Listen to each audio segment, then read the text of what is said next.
Oh, rock and roll. Look, we got special guest Jay Mora in the house. What's up, Jay? Ooh, Hey brother, how are you?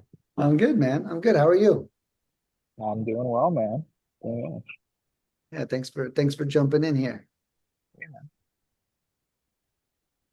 Normally we see anywhere from like 20 to 30 as time goes on. It's about 2:03 right now. But we'll kind of get it kicked off. Hey everyone, thank you so much for jumping on in today. Let me actually get this bad boy on Facebook where it belongs.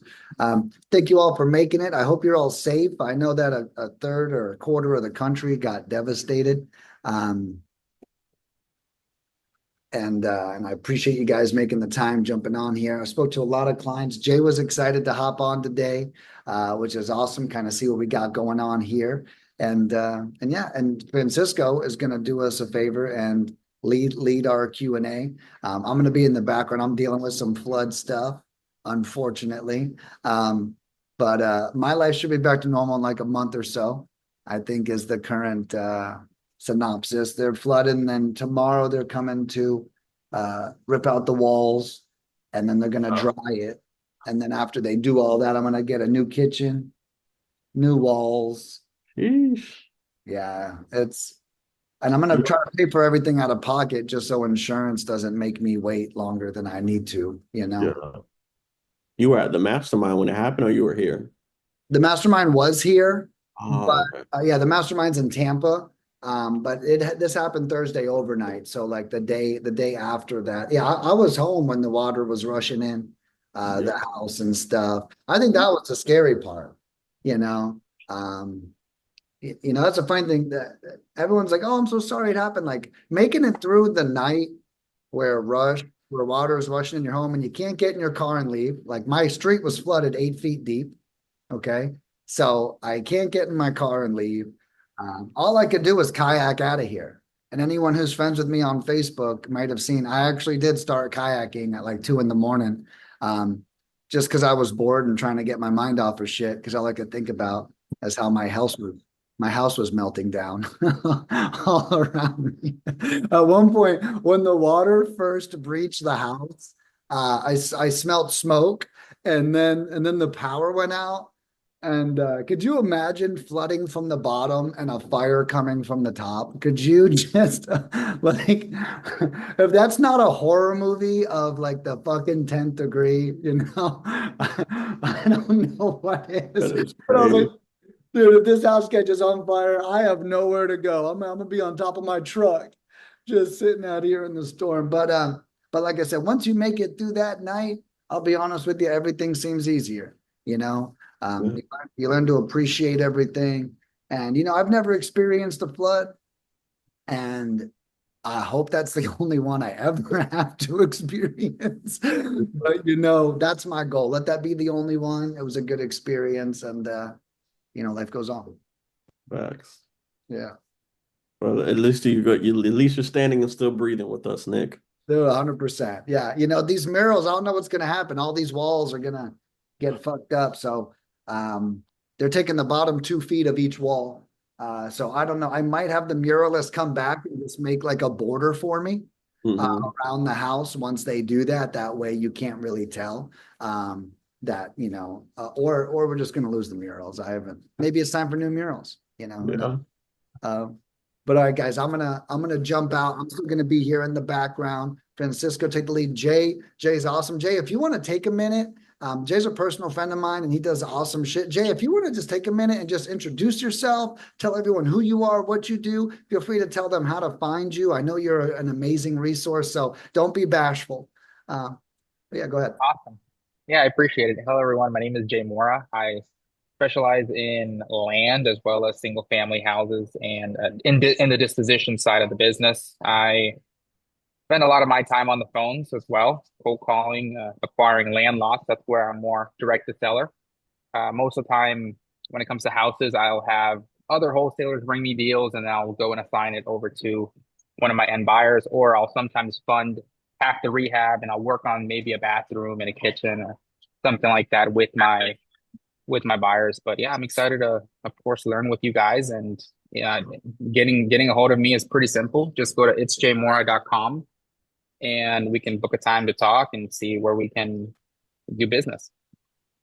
Sweet. Jay, where are you based out of? I live in Maryland, but I do all my business in North Carolina. Nice, sweet. Hmm. And I believe Jay specializes in dispo. Yes, I Okay. do. And I think right now, and just I've had my life meltdown since we last spoke, Jay. I think right now you're in a couple of markets, but we're shooting for broadening that. Is that right? We are shooting for broadening that. Yeah, So, correct. so if someone has a deal, tell me what state or states, if someone has a deal right now and they need help dispoing it, where would that be for you to be maximum effectiveness? So anywhere in DC, Maryland, Virginia, because I'm a general contractor here, licensed here, and that's where I pick up my own fix and flip. So I'm most likely maybe your end buyer in the DMV. But as far as North Carolina, I specialize in a lot of the bigger markets. So Raleigh, Durham, Winston-Salem is a big market for me. Winston-Salem, Greensboro, and within an hour of Charlotte. I'm personally buying land within an hour outside of the Charlotte metro. So Lincoln County, Gaston County, and Catawba County. So right surrounding that beltway, right outside of Charlotte. Perfect. Sweet. And if anyone, that's a perfect light bulb moment for anyone that's looking for motivated leads that they need a buyer for. Jay just introduced himself as a buyer for you guys. Oh, yeah. Man, yeah. So if you're like, what market? What market? I think he just gave you five markets. Bam. You know. Yeah. No, the great point, Francisco. But Yeah. yeah, I'm gonna let you guys take it away. Jay's a wealth of knowledge. I know Francisco is too. So guys, feel free to pick brains, ask questions, get on this Q&A today. Francisco, I really can't thank you enough for what you've been doing for me, for us at Lead Mining. It was your birthday and you were putting out fires last week and you're back in action. You're handling these calls. And, we don't always have, I'll just show you guys from a leadership perspective, you know, gratitude can be hard, not hard to come by or hard to feel, but when you have a crisis and you have people that are there for you during that crisis, even though they have other things going on themselves, it reminds you on how amazing people are. So, Francisco, thank you. Sorry if I'm a little late on some of that gratitude, by the way, but as a lesson to all of us, like we don't realize how many people have our back sometimes until we're like, oh shit, thank you for being here. So thank you for running these calls, bro. Thank you for doing such a great job taking care of this community. So I just want to say I appreciate you before you guys get kicked off. No problem. I appreciate the appreciation. Yeah, absolutely, dude. Sweet. All right, so let's go ahead and dive in. I do have some of the questions pulled up from some of the forms you guys filled out to get in here. If you want me to read off that, I can, and I can also answer some of your questions, whether you raise your hand or put it in the chat. Our first question was from Benny. Benny, I think Jay, this question is for you. He asked, "How are you finding fix and flip opportunities in the DMV?" Well, for a while, I was spending like five or $10,000 in mailers, and I said forget that. I think my best thing is just picking up the phone and cold calling. I'm I'm trying to look. I'll start with the absentee owners, and I'll do vacant absentees or the high equity absentee, like tired landlord style list. Nice. And then from as far as where you're pulling the data from, do you want like data tree, prop stream? What are your data sources when it comes to that For land data tree, data? for houses, I like PropStream. I mean, I have PropStream. I have a subscription to Batch Leads. I have a subscription to Flip Finder and one of Jamil's stuff, the Dr. Deal Junkie. I really like PropStream. Yeah, I think a lot of the stuff comes from there anyways, and I think yeah, they have a really good way of just housing that data. yeah, for sure. 100%. Although Yeah. I have been playing around with property leads for paper leads.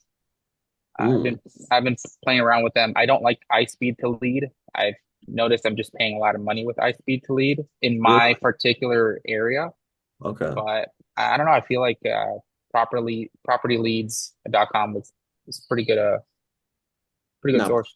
now property leads is PPC type of company. It's PPL. Yeah, you pay per lead. Yeah. Ah, Yeah. got you. Okay. Yeah, that's a unique marketing method as well, too. I know a lot of people that are kind of diversifying with all of the regulations that are coming with, cold calling and all of that stuff. Not saying that cold calling is dead, but you get the most bang out of your buck with that marketing channel with either PPC or PPL because Yeah. they're pretty much just handing you the lead on a silver platter, right? Yeah, but I will say is that I'm one of those people that before I spend money on PPL or PPC, Yeah, at least a deal, money from a deal has to fund that. I'm not, so yeah, if I'm low on funds, I'm not spending any dollars on any yeah, of those other marketing. I'm getting on the phone and dialing away. yeah. And I think that's the foundational aspect. And even recently, guys, over one of the things that I did treat myself for my birthday that happened last week is I invested in a mastermind, right? And even talking to the owner that owns this mastermind is it's super important that you guys understand the name of the game, which it's always going to be a volume game, right? And outside of getting on the phones, outside of sending texts and making cold calls, making connections is another way to have leads just effortlessly come to you, right? Being very vocal about what it is that you do, what it is that you're looking for, and then putting yourself in a position to get exposed to new information. This gentleman that runs this mastermind over here in Tampa, he has like a couple of townhouse projects that's going on, and it was super crazy how I met him. Is I listed a deal on the MLS, and he was actually the person that won the bid because these buyers were like fighting over the deal and stuff like that. And then before I accepted his offer, I did some background research on him. And I looked him up on Instagram, his name popped right up and stuff like that. And we had, somewhat of a conversation and built some form of a rapport. And just by talking to him and then seeing that he has one, a presence in the community, and then two, he was very vocal about what it is that he was doing and what he's involved in. That's honestly what won him. That's honestly what made me go with him, right? And he ended up winning the bid that way. And that was my first time putting a deal on an MLS without trying to wholesale it to someone on my buyers list. And I've always heard, and you guys have known this, we've heard people talk about posting their deals on the MLS on this call. I've heard thousands of other people do it, and I was always kind of like sketchy about uh, doing that because the way my foundation was raised was always have a buyer lined up for this particular deal that I was doing. And So my personal buy box is in Lincoln County, Gaston County, and Catawba County. And I posted a link of my website. I post everything on my website, my entire buy box. So I'm pretty specific where I'm looking at. But Oh, if okay. it's not for me, then I will definitely help you move it as well. Okay, so I'm new to this. So when you first started out with land, was that you said you're a fix and flipper first, and but you started land when in the last few years, or I started land last year, mid last year. okay, so how did you go about, well, you already probably because you already experienced with fix and flips, but how did you get your land leads? Is there anything particular data source you used beside, what was it, data tree? I like data tree. I like data tree. The way I acquire these land leads, I'm sending greeting card style letters. Um, I don't like spending a ton of money, but I do like to spend my hard-earned time. So what I'll do is I'll get like these uh hot orange, hot pinks, hot neon, neon colors, and I go into PropStream and I look at the lot that. So for example, I'll pull lists off data trees. You get like 2,000 leads off a data tree, but here's the thing: in reality, you're looking for the squared lots, not the ones that look like triangles, not the ones with power lines. So what I go ahead is either you can do this yourself or you can get a VA and go on PropStream and put up every single one of those APNs one by one. If you look at like maybe 20 or 30 properties and start eliminating the ones that you don't like a day, by the end of the month, you're going to have 1,000, a thousand opportunities that you can hit. So what I did was I went with a list of 2,000 lots, and it's down now to about 600 lots that I really, really want. So that's a good way of eliminating your cost of marketing, or at least reducing it by a pretty significant extent. Wow. By the way, where are you? I like the background. Are you at a restaurant? I'm at Starbucks. Oh, My okay. yeah, yeah. Yeah, I saw that they were having a 2 o'clock call and I wanted to jump on here, so I just pulled over anywhere and stopped in to Starbucks. Thank you for being here. No, I'm One excited. thing I want to give a testimony is, you know, I know Nick hosts this, but his system for getting leads for land, and I mean, it's his prices are great, very detailed leads. They're worth the money. I mean, everybody should really, really look into that.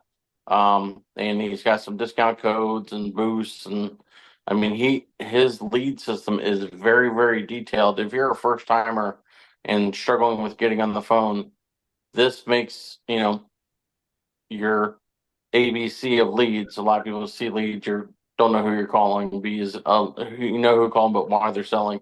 And the A is, you have all the information. So you guys should really look into Nick's platform. It's a great, great source. If you got a couple grand, when I was not partnering with my old partner, I was with Nick and finding great stuff. Yeah. No, 100%. Yeah, I second what Joe says because it's almost like having an a la carte VA service, right? You don't necessarily have to manage the VAs, have to monitor their screens and make sure they're coming to work on time. When you hire Nick's team, you're literally getting 11, 12 VAs for the price of one. It's really meant for, if you execute it correctly, it's really meant for you to just focus on managing the interested leads and then perfecting the follow-up with everyone else. Yeah, I'll pay for the leads and then work on training a VA because I mean a lot of people don't realize what it takes to train a VA is insane. The other call window is at 4 o'clock, so I think you wait and just do calls at that time now. Okay? Bob? 1 second, guys. I think we got to mute somebody.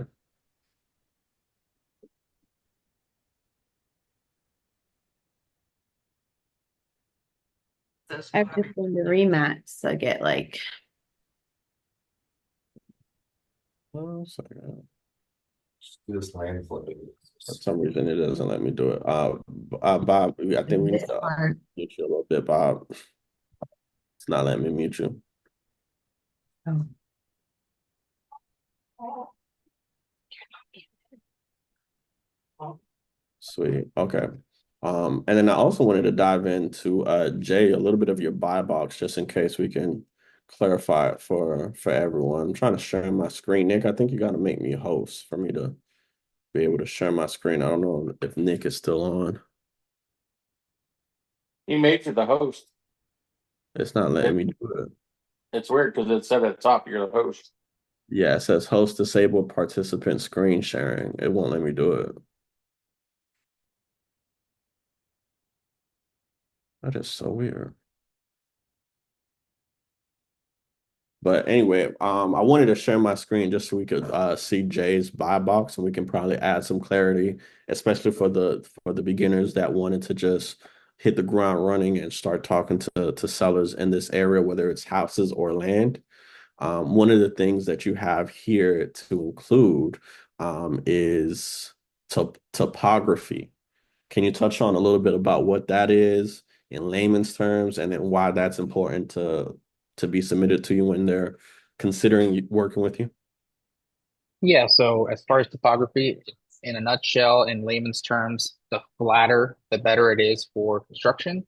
If there's properties that is a little bit flat in the front and then it drops off significantly, either that builder has to come in with dirt and fill it up, or it's just not a usable piece of land. So, sometimes there's enough square footage to be able to build on a lot like that, but nobody wants to be hanging behind a cliff.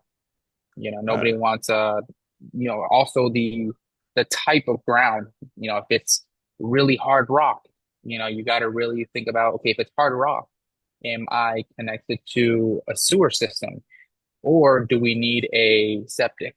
It's very hard to get a septic system installed when it's hard rock because you need that ground to percolate, which means you need that that ground to properly drain. Nice. Okay. So topography is very important. The flatter, the better. Also, there's properties that are very wooded. There's properties that are cleared. It's just grass. Now that takes into effect on what a builder's going to pay for it. So in a nutshell, I would say this is just a rule of thumb, 15% of ARV, between 15 and 20% of ARV is what a builder will typically pay for. I have builders that'll pay 25%, 30%, and we're talking about like ready to go with all the utilities. And I mean, it's the perfect lot. But for the Right. most part, if you're going to be locking up a piece of land, I would say I would be locking it up around like 10% of ARV, 10, Mm. 12%, and then selling it 15, 20%. Okay, well, that opens the gate for a unique conversation because typically with land, at least in my experience, because all of my deals have been in Florida, right? And Hmm. my foundation with starting with land is always to find the builder first. So what I've Yep, always been, what I've helped taught also as well too, is you ask the builder what they're paying. If they tell you a price, everything under that is, you need to get your spread, right? So if a builder tells you they're paying for $80,000 per lot or whatever the case may be, to me, right, my general rule of thumb is I'm trying to get 5 to 10,000 every deal if I can. It doesn't always work out that way, but once the builder tells me a certain price, everything else after that is worth $5 to 10,000 less, right? oh yeah, that's important, especially if you have a builder that has a fee sheet that you can just look at and be like, okay, great. I know that for 5,000 square feet lots, they're paying 10 grand, 15 grand, 20 grand. So just get that offer right under that and make your spread. Right. Now, the reason I say that's a good gateway conversation because you mentioned 15% of ARV is what built like North Carolina builders pay, right? Now, is that Yeah, ARV the new construction calculation that you need to get it? So if a house is worth what 200 grand, she'll try to get the lot correct. 15% of that. Yeah, correct. Ah, okay, gotcha. But again, your builders are your comps. So I would always get it. So I personally would talk to 3 to 5 builders that would give you the time of day and be their gopher. Look for what they're specifically looking for, and you'll understand they're all going to be very similar as far as what they're looking for. If you're talking to like NV Homes versus, just some ABC construction, is going to be different pricing. I would always focus on the ABC construction because they're going to end up paying a little bit more, and they're going to have less contingencies as far as you going to a big nationwide builder. Yeah. No, yeah, for sure. That makes sense. Um, Zoning, one of your criteria is also zoning as well. Is it just residential? Are you open to rezoning opportunities if possible, if it presents itself? What does that Yeah. look like? How important Yeah. is So there's some properties that have mobile home zoning as well as single family. Those are hot. If you can find anything with mobile home zoning, I will buy it in a heartbeat. Reason why is because there's a lot of people right now looking to put a mobile home on a piece of land. So it's not always new construction. You know, it, it's it's it just depends on the size of the lot. If I can get a big piece of lot that I can put maybe 3 or 4 mobile homes on it, that's very valuable. mm, And so I don't really like to mess with entitlements and rezoning, and it does take some time. Sometimes it takes 9 months. We did one that took 24 months. And yeah, the payout was great, but at the end of the day, it takes a lot of people to walk through that transaction. So I would say I like infill lots. So infill lot is lots that are already readily available with utilities such as water hookups, sewer hookups. If you need to put a if you need to get a septic, I would always recommend seeing if you have a local person at your county that would be able to do a septic test for a lot cheaper. I have people in my county that they'll do it on the side versus you going to a big company and paying $2,000 for a perk check. yeah. Joy asks, what is the zoning for mobile homes?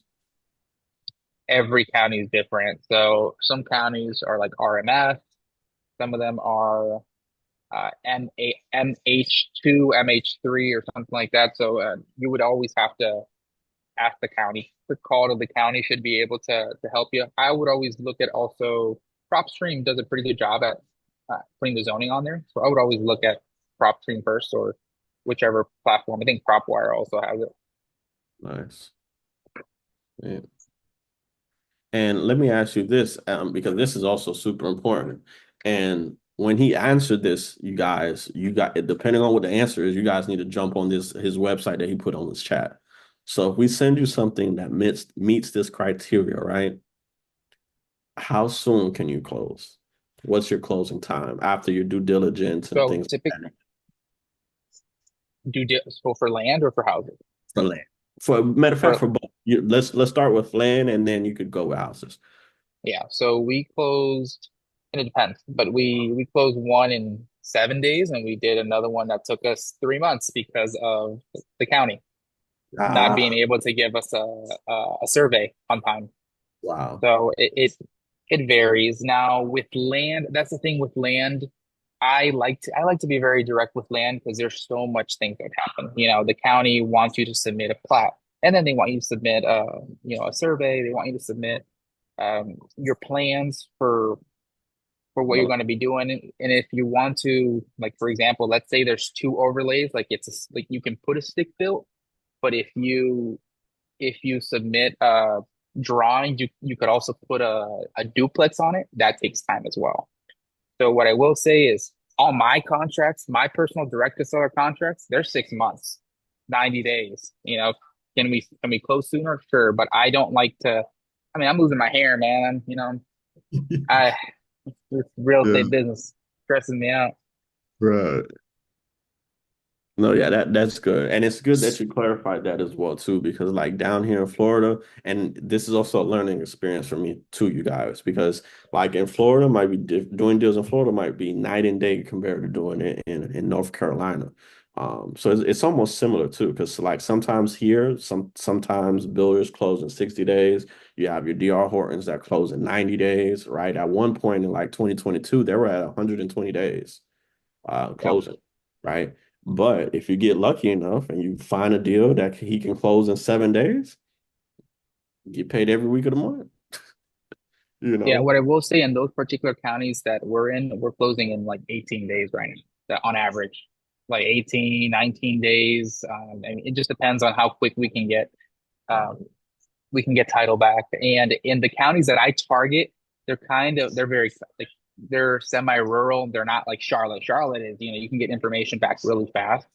But the counties I'm in, the GIS is terrible, which is what I love that. If my GIS was like the one in like in Lehigh Acres GIS or like anything, Oh then man, there would be more competition. I yeah, like targeting the GISs that are like, from like 1975, 1960. So it's easier to be able to make better. Really, the goal here for me is to make relationships with the county mhm, and get boots on the ground because I'm doing this all virtually. I'm doing this from Maryland, yeah, and yeah, rarely do I go down to North Carolina unless it's for my own properties that I have my own residence. yeah. And enjoy GIS is the county's version of a map that they Yep. use. Jay, I don't know if you can give like a more I guess, concise explanation of what a GIS map. I know what it is, but I don't know necessarily how to describe it. It's almost like a county's map of the geography and their public records of properties in that county, correct?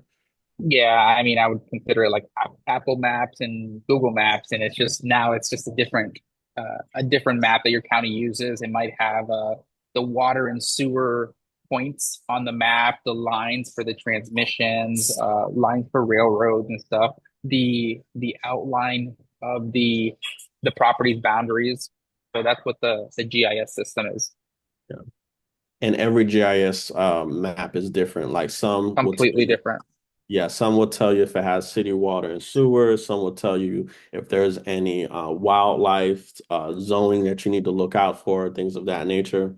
I don't know if you guys are familiar with Palm Bay, but Palm Bay, the GIS map in Palm Bay, that's probably like the best one that I've seen that I wish every county modeled out their GIS after. And then some counties, like Jay said, it's non-existent there. it's like non-functional, whatever the case may be. It'll tell you some good information. You could use it as like a due diligence tool, if it's functional. But yeah, it's always a good starting point to use a GIS map. And I think if you contact the county's utility department, they should be able to direct you where to find the GIS map, so you don't always have to call the utility department. Yeah. Right. Does anybody else have any other questions? Either anything that you guys are working on or anything that you guys need help on? I have a quick question. When you find lots that are near railroads, is that uh a good place or not? I mean, you know what I'm saying? Because I've seen some that looks like they have railroads right next to the lot. Is that a prime or not?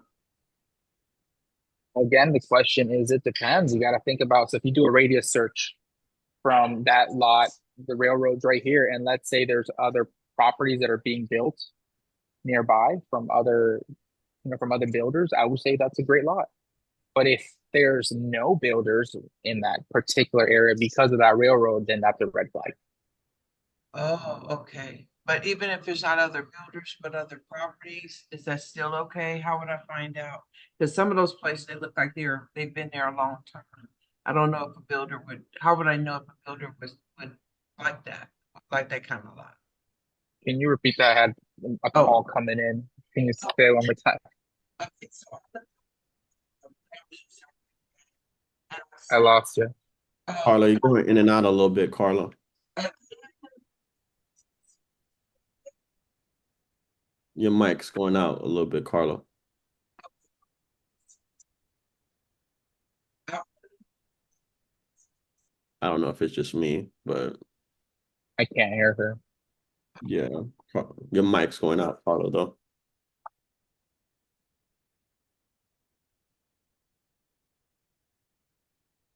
Okay. Well, once you get it fixed, you could just let us know, Carla, and we can make sure we get your question answered. One of the things that I'm also interested in learning, and Jay, I don't know if you have experience with this, is raising private money. That's Oh, definitely but yes, that's definitely absolutely. that's definitely one of the fields that going into quarter four and going into 2025 is one of the things that I want to challenge myself doing. Especially because this last deal that I did is even more of a reason why I need to make sure I have that in my tool belt so I don't regret walking away from deals that I know I should be taking down myself. So I don't know if you want to talk a little bit about that and Man, you guys ready for the sauce? I paid like 30 grand for that information. All right, I guess I'll share it because I love Nick.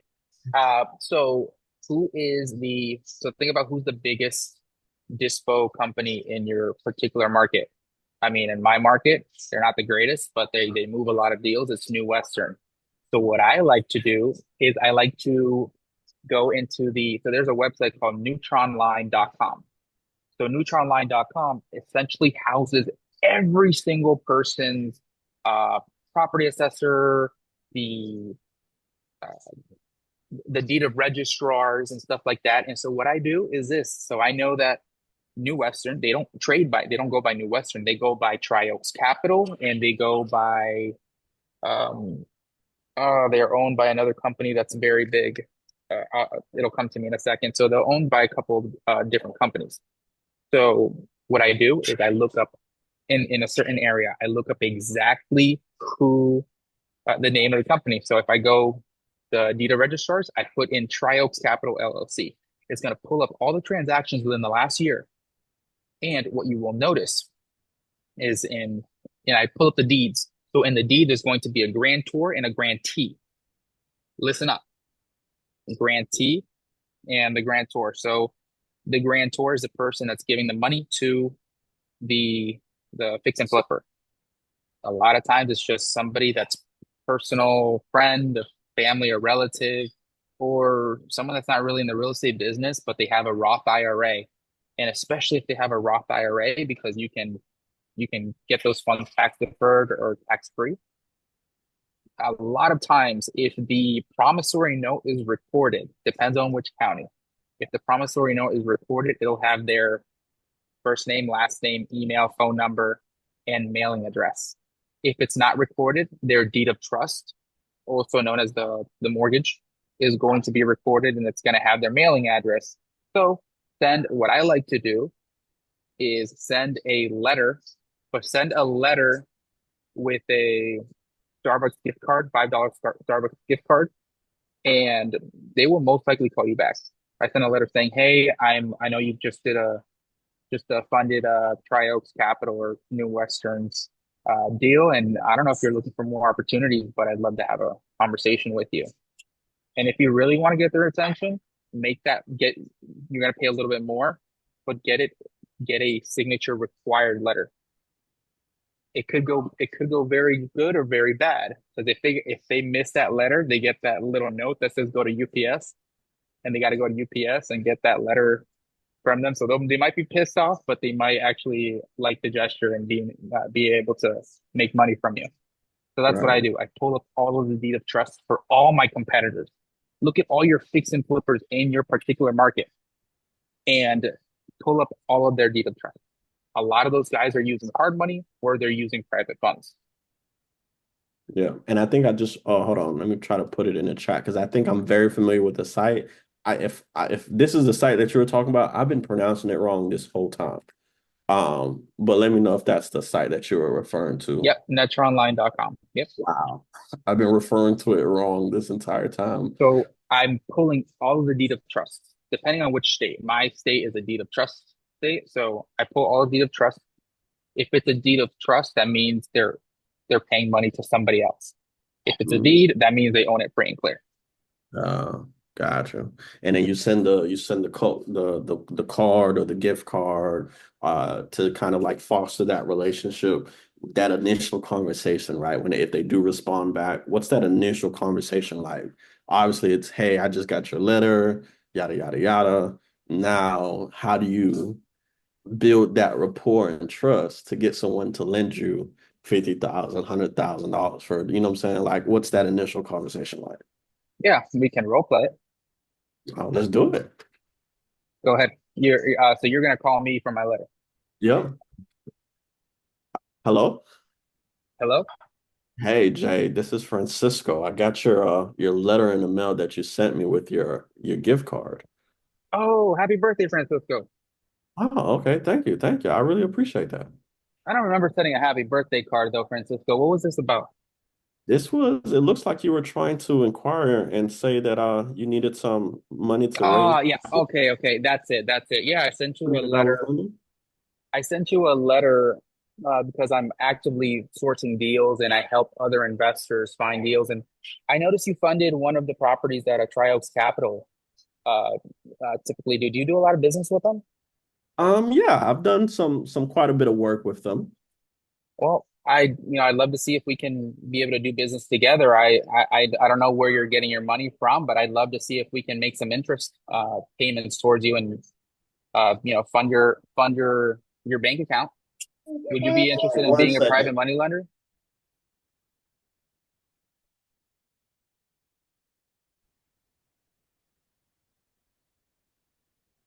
Then you have to step away. But yes, private money lender would say that again. Sorry about that, Jay. My toddler just woke up out of her nap. Oh, no worries. Yeah, I don't know if this will work for you, Francisco, but were you looking for more opportunities that you can make some interest on? Yeah, what kind of returns are you offering? Yeah, it depends on the types of properties that we work on. We typically offer 9% towards towards our gap funding, and also if you're just funding the rehab for the smaller amounts, we pay up to 11%. That Gotcha. would that wouldn't be something you'd be interested in, would it, Francisco? Uh, I mean, it definitely piques my interest. I mean, I've done a lot of work with New Western and they've offered similar returns. Some have worked out really, really well, and some, we're still waiting on a verdict on that. Let me ask you this out of curiosity. How many deals have you done under your belt? What's your experience like? And, let me know a little bit about yourself and your work. Yeah, hey, Francisco, appreciate you asking. I'm sure you want to know a little bit more about me. Well, I am not as big as New Western. I'm not. I'm newer in the business. We've been doing it for about 5 years. In the last In the last 5 years, we've done about 32 transactions, and I can send you a prospectus of, how I made money, also the deals. I'm sure you want to know about the deals that I lost money on, correct, Francisco? Yeah, I mean, Yeah, yeah, that's always important because I know a lot of people call me and they always say that they can make me some amazing returns and they try to front on their experience a little bit, but I'm really just looking for, solid relationships where I yeah, can trust and make sure that they can actually pay me back. yeah. So I like to focus on the deals that went wrong and show you exactly how I did what went wrong and how I ended up paying back my private money lender as well. So none of my money lenders have lost money. If I lost money, that's on me. But I always paid my private money lenders back, and I'm sure you're going to want to know about references, right? Yeah, 100%. I mean, Yeah. obviously dealing with real estate, we're always dealing with the little, pretty pennies. We're not dealing with, anything that's just easily to, we don't want to So waste it down the drain. so imagine for a moment, Francisco, I give you five of my most recent private money lenders, and they meet your personal satisfaction. Could I onboard you as one of my potential private money lenders if all goes to your personal satisfaction? Yeah, I mean, absolutely. I have some money set aside that I've been looking to invest. And, as long as you don't need anything else from me but my funds and everything checks out, I wouldn't see why not.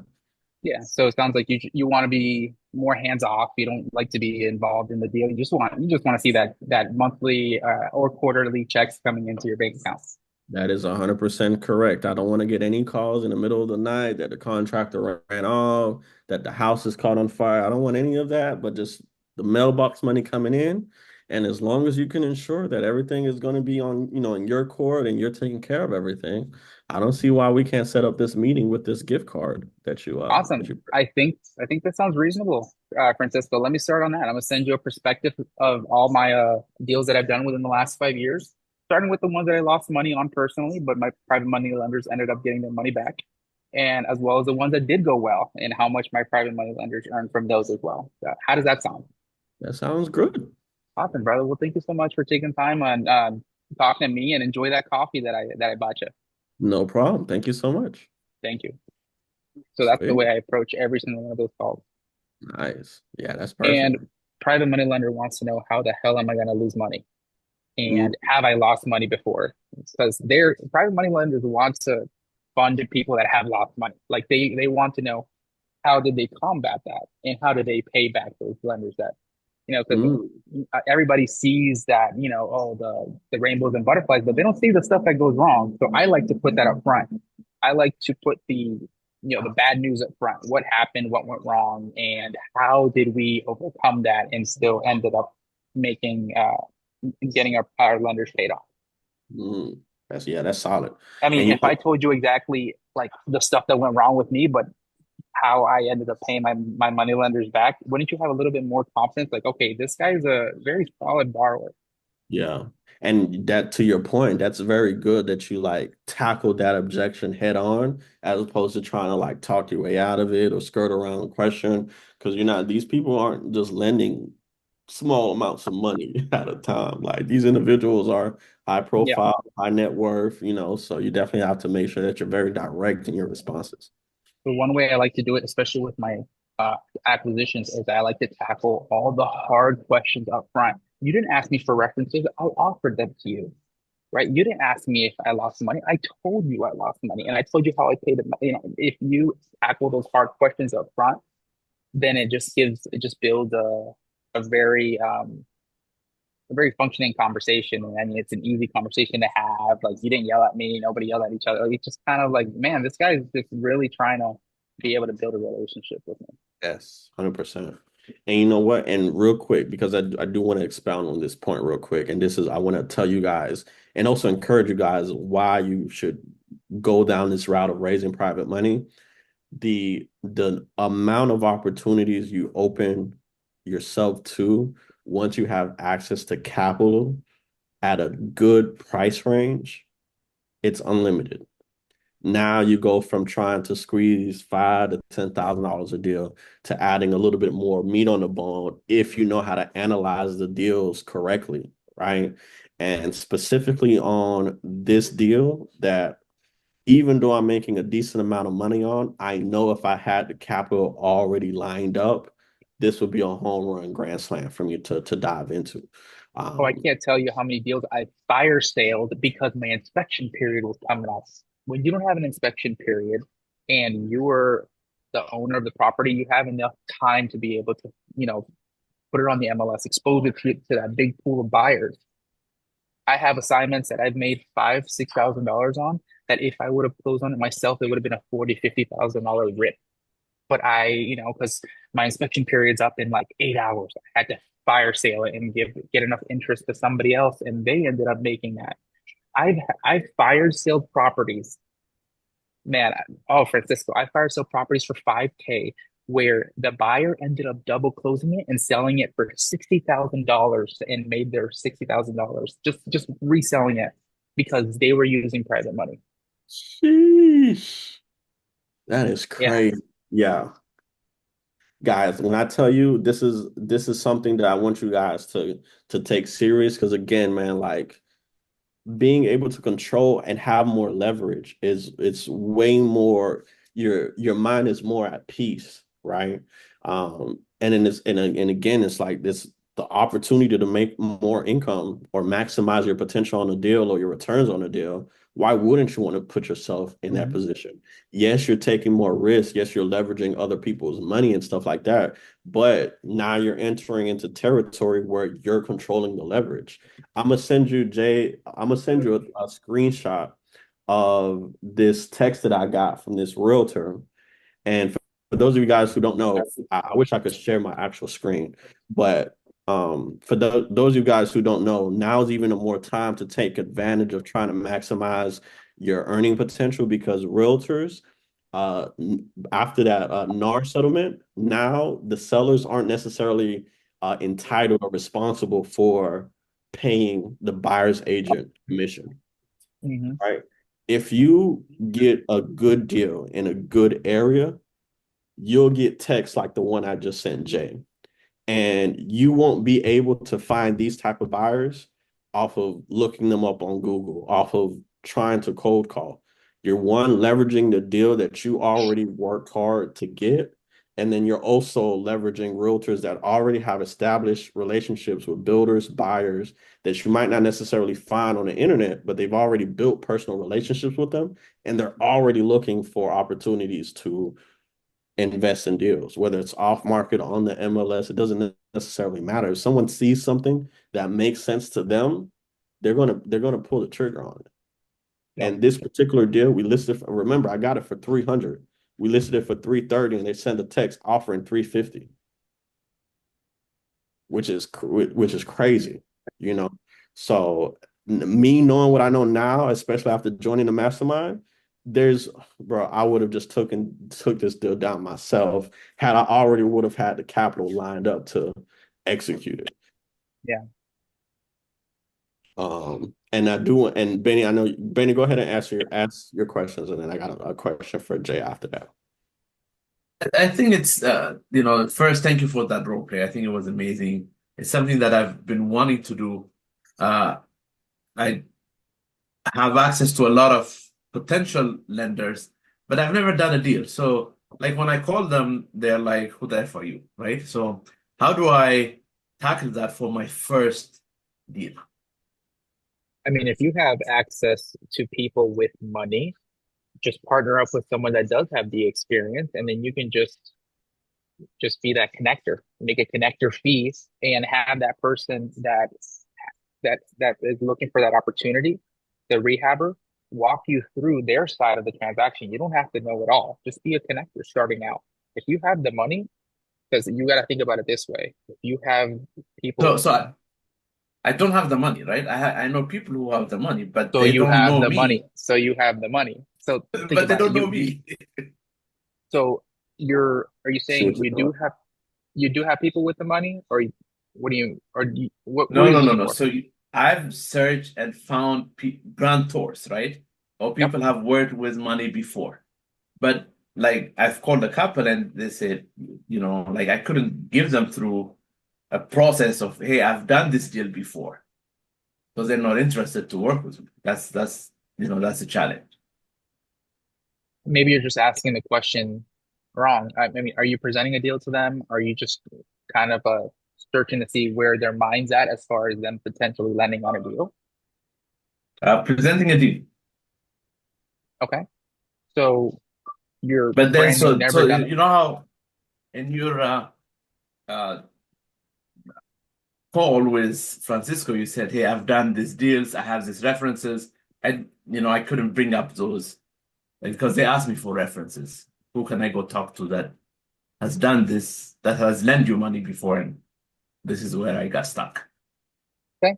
I mean, you could turn the tables around and ask them. I mean, let's do that. Ring ring.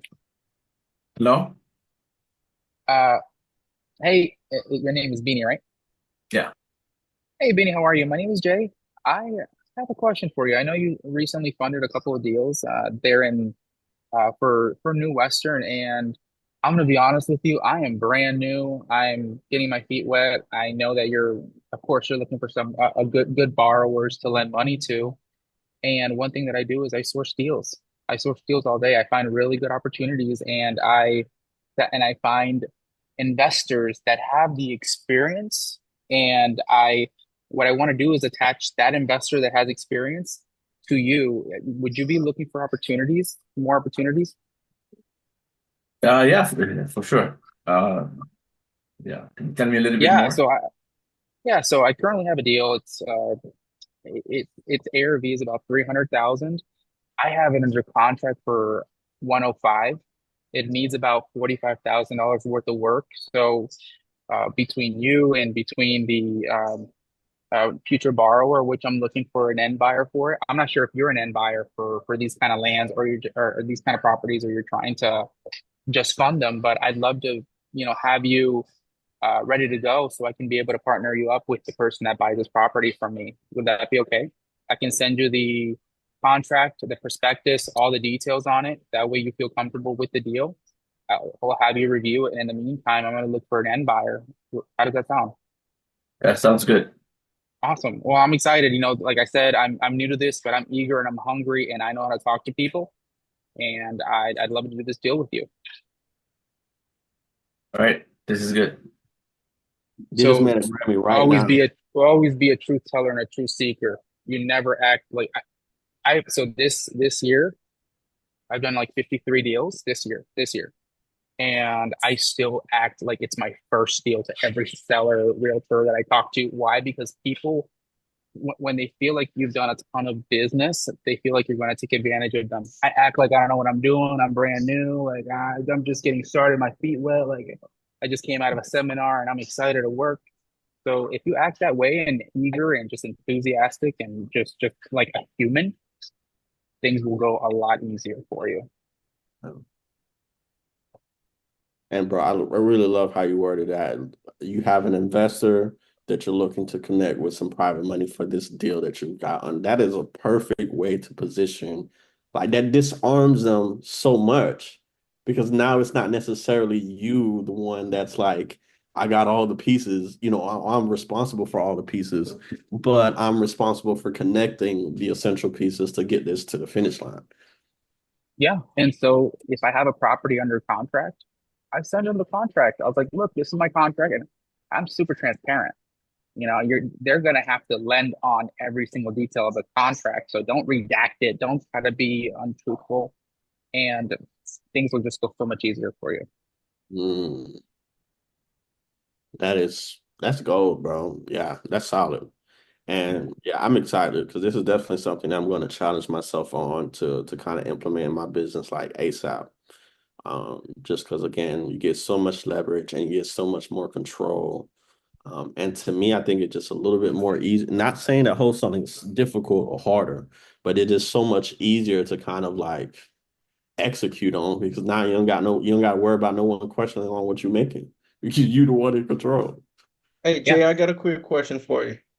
sure. What's the average of interest for a private lender? Because I'm doing a flip now, but the with a seller financing, but the guy is obviously a private lender. He wants to do it at first of all 9 months, which is short term for a flip, but he wants to do 9 months, 12%. and 3 points origination upfront. Well, I mean, what I will say is that you got to think about it. Who are you hanging around with? Are you hanging around lenders that are funding real estate deals? They live, breathe real estate. You're going to be seeing people that are a little bit more greedy per se. Not to say they're greedy, but they want to make a little bit more money because that's what they're used to. Or do you have Right. someone with 6%, 7% interest from their uh, self-direct or their IRA, which they can self-direct. And if they make 2 or 3 points on top of that, they're going to be very happy. Like I have people that they're like, yeah, I'm making like 5% on my IRA. Great. Like, would Yeah. 8% or 9% would what would that do for you? Would you be interested in adding a couple more percentage points on there and funding a rehab? Yeah.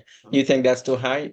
You don't think that's not the average with private That's lenders? average. Yeah, 12% is pretty average. I mean, I sometimes do 15%.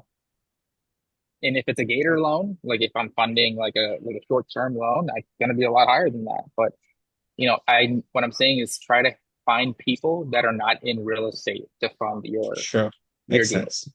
Yeah, Makes sense. Thank you, sir. Right. of course. And then just to break it down, for full context. So if someone lends you 50 grand, right, and you're paying them 12%, you're paying them the 50 grand back plus an extra 6 grand. Correct. Gotcha. Yeah. So it's really not that bad if you think about it, to be honest. Because if you got what, let's just say, I don't know, 30K margin, 40K, depending on the deal size, right? That extra 6 grand is really, it's just like, oh, okay.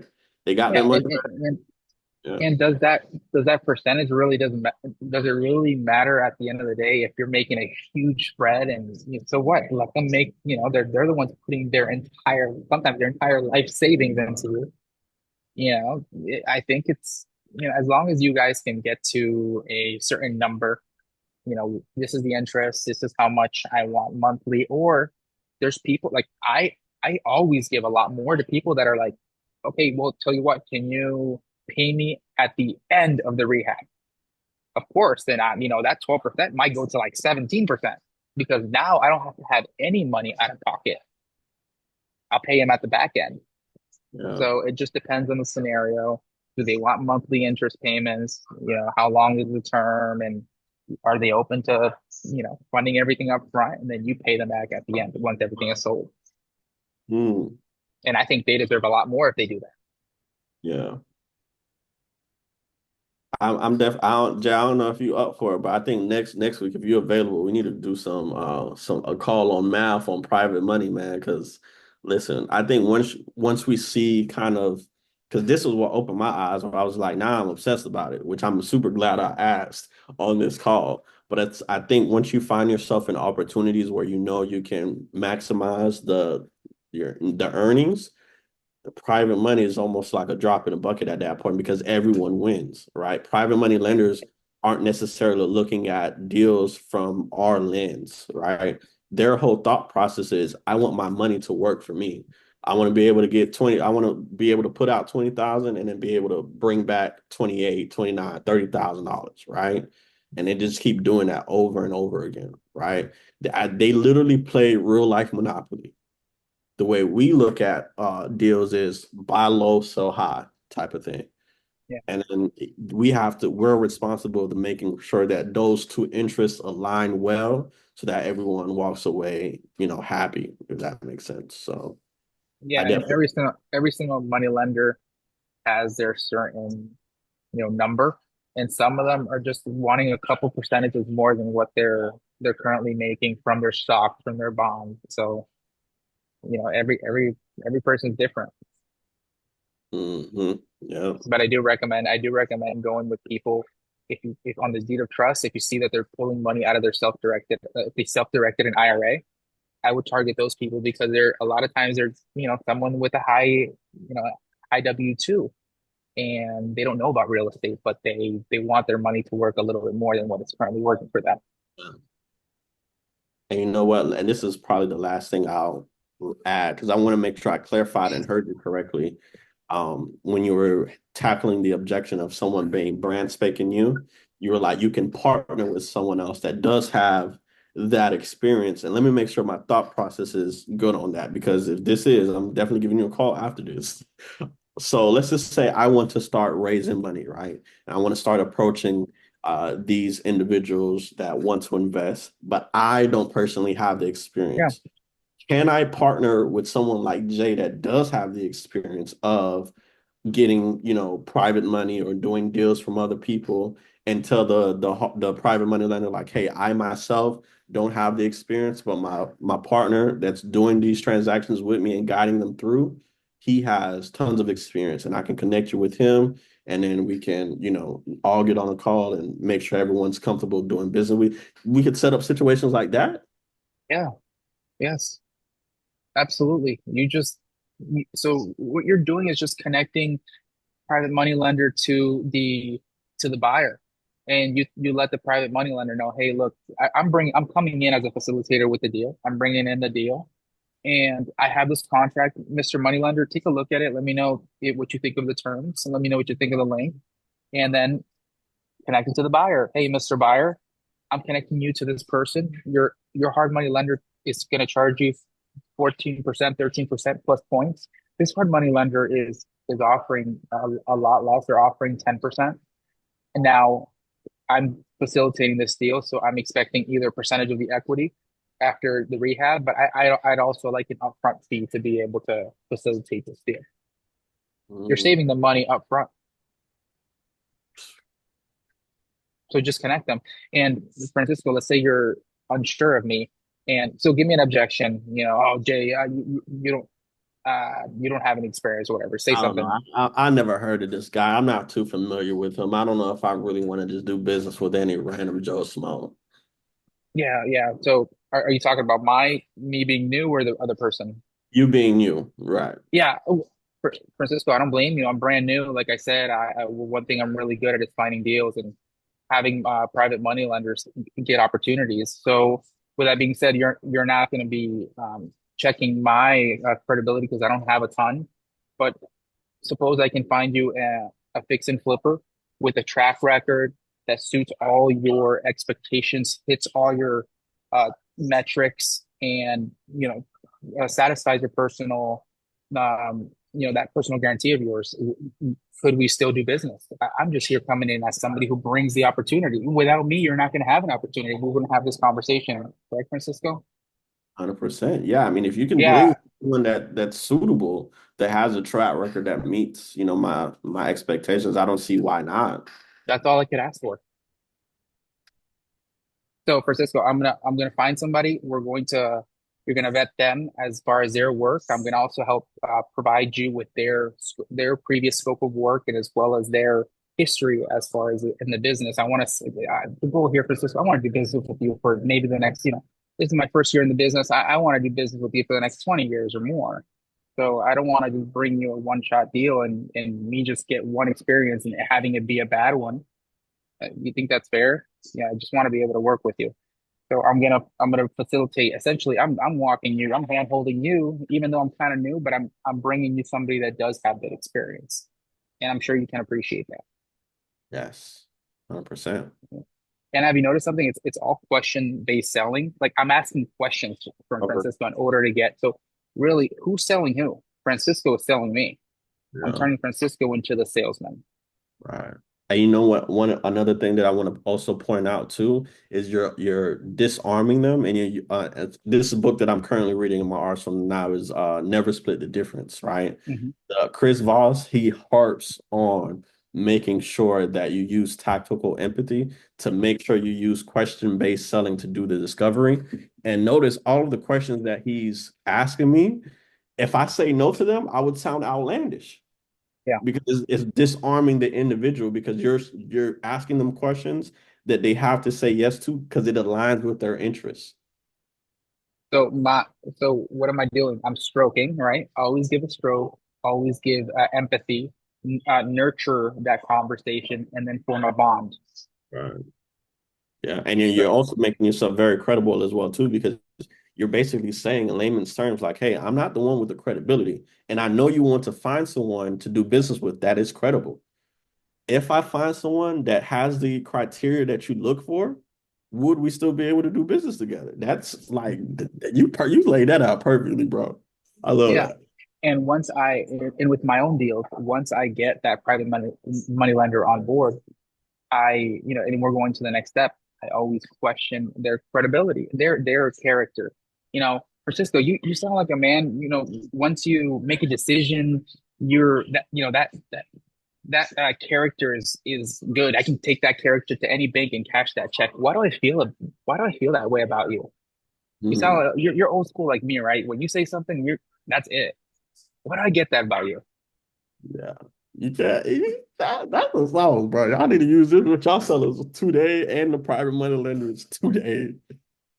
Yeah, so when you bring anything, I can talk to anyone. I can sell water to a drowning man.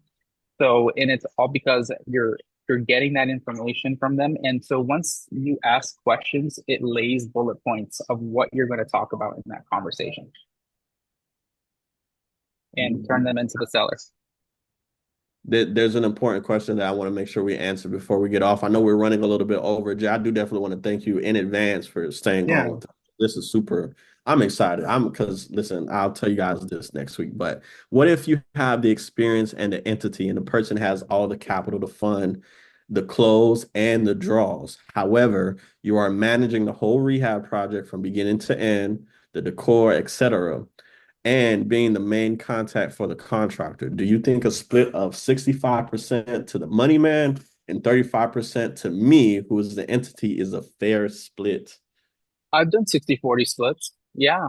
It just depends on how experienced you are at managing the rehab. Is your first time managing the rehab? You might take a little bit more of a haircut, but it just depends on what you guys are structuring. Yeah.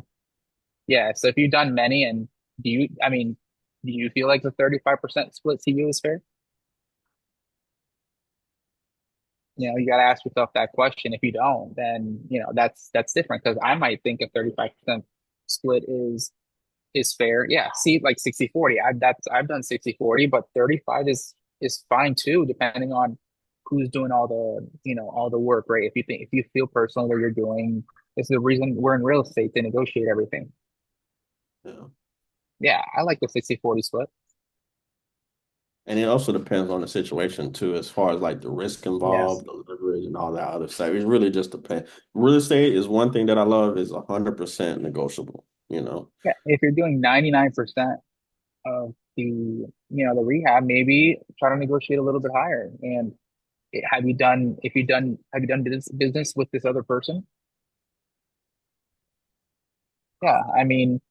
Have you negotiated in the past at 35% and are used to that 35%? Maybe you have to put your foot down and go with the 40. Yeah, but to have no money in it and 35%, I think that's it's kind of sweet too. That's Yeah. not bad. I would say, and it also depends on where you guys at with the transaction. If you guys already kind of like giving your word, depending, this is very, interchangeable. But if you guys already kind of agreed to it, I would say finish it out and then next go around, try to stick to the 60-40 maybe, or even go 50-50 maybe. I don't know. Guys, I have a remote closing at 3:15, so I gotta hop off. It was a pleasure, and Likewise. I'll try to jump on here next week. No problem. We appreciate your time, Jay. Thank you so much. See ya. Mhm.